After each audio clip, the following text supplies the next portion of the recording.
ಅಯೋಧ್ಯೆಯಲ್ಲಿ ರಾಮಲಾಲಾ ಪ್ರಾಣ ಪ್ರತಿಷ್ಠಾಪನಾ ಸಮಾರಂಭವು ಇದೇ ತಿಂಗಳು 22ರಂದು ಅದ್ದೂರಿಯಾಗಿ ನಡೆಯಲಿದ್ದು, ಈ ಕಾರ್ಯಕ್ರಮಕ್ಕೆ ಈಗಾಗಲೇ ದೇಶದ ಹಲವು ಗಣ್ಯರನ್ನು ಆಹ್ವಾನ ಮಾಡಲಾಗಿದೆ. 22ರಂದು ಅಯೋಧ್ಯೆಯ ರಾಮ ಮಂದಿರ ಪ್ರಾಣ ಪ್ರತಿಷ್ಠಾಪನದಲ್ಲಿ ಪಾಲ್ಗೊಳ್ಳಲು ವಿರಾಟ್ ಕೊಹ್ಲಿ ದಂಪತಿಗೆ ಆಹ್ವಾನ ನೀಡಲಾಗಿದ್ದು, ಅಫ್ಘಾನಿಸ್ತಾನ ವಿರುದ್ಧದ 2ನೇ T20 ಪಂದ್ಯದ ಬಳಿಕ ಮುಂಬೈಗೆ ಬಂದ ಕೊಹ್ಲಿ ಪ್ರಾಣ ಪ್ರತಿಷ್ಠಾಪನಾ ಕಾರ್ಯಕ್ರಮದಲ್ಲಿ ಭಾಗವಹಿಸಲು ಆಹ್ವಾನ ಸ್ವೀಕರಿಸಿದ್ದಾರೆ. ಇದಕ್ಕೂ ಮುನ್ನ ಮಾಸ್ಟರ್ ಬ್ಲಾಸ್ಟರ್ ಸಚಿನ್ ತೆಂಡೂಲ್ಕರ್ ಅವರಿಗೆ ರಾಮ ಮಂದಿರದ ಪ್ರಾಣ ಪ್ರತಿಷ್ಠಾಪನೆಗೆ ಪಾಲ್ಗೊಳ್ಳಲು ಆಹ್ವಾನ ನೀಡಲಾಗಿತ್ತು.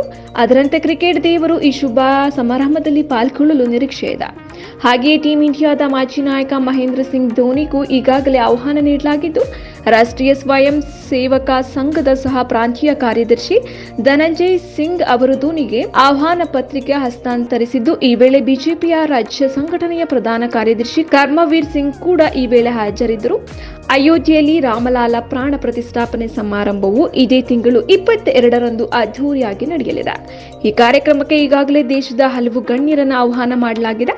ಅದರಂತೆ ಕ್ರಿಕೆಟ್ ಕ್ಷೇತ್ರದಿಂದ ಸಚಿನ್, ಮಹೇಂದ್ರ ಸಿಂಗ್ ಧೋನಿ ಹಾಗೂ ವಿರಾಟ್ ಕೊಹ್ಲಿ ಕೂಡ ಆಹ್ವಾನಿತರಾಗಿದ್ದಾರೆ.